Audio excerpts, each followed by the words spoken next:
ఇక్కడికి వస్తుంటే traffic jam అయింది. అక్కడ నారాయణపూర్ నుంచి ఇక్కడ దాకా మొత్తం ట్రాఫిక్ జామ్ అయిపోయింది.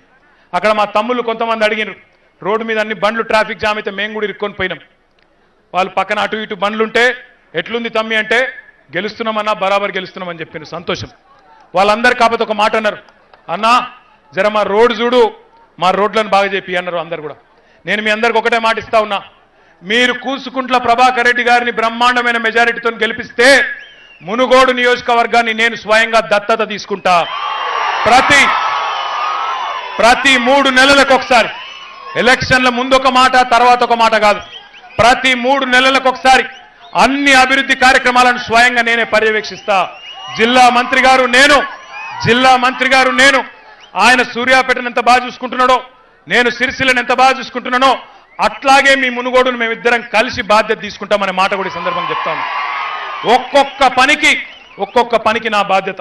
ఇక్కడ కూసుకుంట్ల ప్రభాకర్ రెడ్డి గారు ఎమ్మెల్యేగా మీరు గెలిపిస్తారు, కానీ ఆయనకు ఒక తమ్ముడిగా తప్పకుండా అన్ని రకాలుగా అభివృద్ధిలో అండగా ఉండి ఇక్కడ కావాల్సిన రోడ్లు కానీ ఇతరత్ర కార్యక్రమాలు కానీ చేయించే సంపూర్ణమైన బాధ్యత నేను తీసుకుంటా. ఈ మాట మీద విశ్వాసం ఉంచండి. ప్రతి 3 నెలలకు ఒకసారి జెడ్పీటీసీలు, ఎంపీపీలు, మున్సిపల్ చైర్మన్లు, కౌన్సిలర్లు అందరికీ కూడా నేను విజ్ఞప్తి చేస్తా ఉన్నా, మిమ్మల్ని అందరినీ పిలుస్తాం, మీతో కూర్చుంటాం, తప్పకుండా బ్రహ్మాండంగా అభివృద్ధి బాటలో తిరిగి 4 ఏళ్లుగా రాజగోపాల్ రెడ్డి పట్టించుకొని మునుగోడును, మీ గోడును విని పరిష్కరించే బాధ్యత మేము తీసుకుంటామనే మాట మీకు విజ్ఞప్తి చేస్తూ 3 తారీఖు నాడు, నవంబర్ 3 తారీఖు నాడు మోత మోగాలే కారు గుర్తు మీద బ్రహ్మాండంగా అన్ని ఓట్లు పడేటట్టు బాధ్యత తీసుకోండి. ఆయన డబ్బులు ఇస్తాడట రాజగోపాల్ రెడ్డి. అప్పనంగా మోడీ గారు గుజరాత్కి వెళ్ళి పంపించిన 100 కోట్లు పంచిపెట్టి అంగడి సరుకులాగా మునుగోడు ప్రజలను కొనే ఆలోచన చేస్తా ఉన్నాడు. మిమ్మల్ని అంగడి సరుకు కింద చూస్తున్నాడు. దయచేసి నేను మిమ్మల్ని ఒకటే కోరుతున్నా, మీ ఆత్మ గౌరవానికి, ఆయన డబ్బు మదానికి, ఆయన అహంకారానికి ఇది పోటీ. మోడీ గారు తెలంగాణకు చేసిన అన్యాయానికి, తెలంగాణ ప్రజల ఆత్మ గౌరవానికి ఇది పోటీ. తప్పకుండా మునుగోడు ప్రజలు మీ సత్తా చూపెట్టాలి. ముఖ్యంగా మా కామ్రేడ్లు కలిసి వచ్చిన తర్వాత సిపిఐ కానీ సిపిఎం పార్టీ కానీ నాకైతే సంపూర్ణమైన విశ్వాసం ఉంది. కమిట్మెంట్తో బ్రహ్మాండంగా కలిసి మెలిసి గులాబీ ఎరుపు జెండాలు కలిసి డంకా బజాయించి గెలుస్తామనే విశ్వాసం నాకైతే ఉంది. ఆ నమ్మకాన్ని వమ్ము చేయకుండా ఈ 15 రోజుల పాటు అవతల వాళ్ళు ప్రలోభ పెట్టినా, కుట్రలు చేసినా, కుతంత్రాలు చేసినా అన్నిటినీ ఎదుర్కొందాం. బ్రహ్మాండమైన మెజారిటీతో గులాబీ జెండా 6 తారీఖు నాడు రెపరెపలాడే విధంగా చేసుకుందాం. ఏమంటారు కేసీఆర్ అంటే? కేసీఆర్ ఏమంటారు తెలుసా? మీ నియోజకవర్గాన్ని దత్తత తీసుకుంటా అన్నాడు. అవునా? విన్నారా మీరు? చదివినా పిల్లగాను ఏమన్నారు? కేటీఆర్ ఏమన్నాడు చెప్తే నేను చెప్తాను, ముచ్చట చెప్తాను. దత్తత తీసుకుంటున్నారా? దత్తత ఎవరిని తీసుకోవాలి? అమ్మయ్య లేనోళ్ళని, అమ్మమ్మ తాత లేనోళ్ళని, నాయనమ్మ తాత, మేనత్త, మేనమామ, పెద్దమ్మ, చిన్నమ్మ లేని అనాథ పిల్లని దత్త తీసుకోవాలి. అంతేనా? ఇది మునుగోడు కొవ్వరు లేదా? అరే మునుగోడులో రాజీనామా చేసి మునుగోడు పౌరుషాల బిడ్డ ఇక్కడ రాజగోపాల్ రెడ్డి నువ్వెందుకు దత్తత? నువ్వెవరు దత్త తీసుకుంటేందుకు?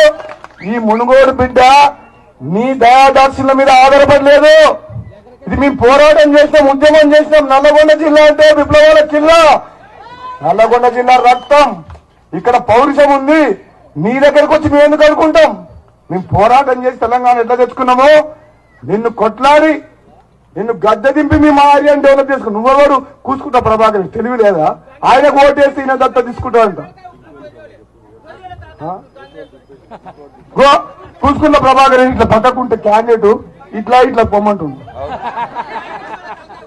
అంటే ఈ ప్రాంతాన్ని అవమానిస్తున్నట్ట ఇట్లా అంటుండు. నేనేమంటారు? ఏ బిడ్డ అంటున్నా, ఏ బిడ్డ ఈ సంగతి తీసుకుంటా, తగ్గేదే లేదు.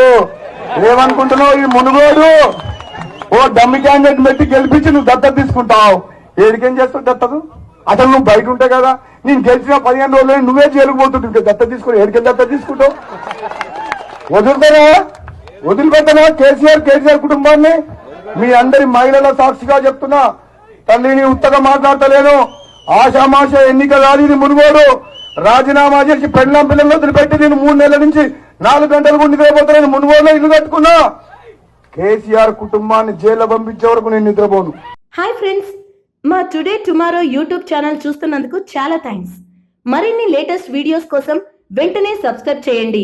అలాగే ఈ బెల్ ని కూడా రింగ్ చేసేయండి. మా నోటిఫికేషన్స్ అన్ని మీ మొబైల్లో వస్తాయి. అలాగే మా వీడియోస్ మీకు నచ్చితే లైక్ చేయండి, షేర్ చేయండి, నచ్చకపోతే కామెంట్ చేయండి.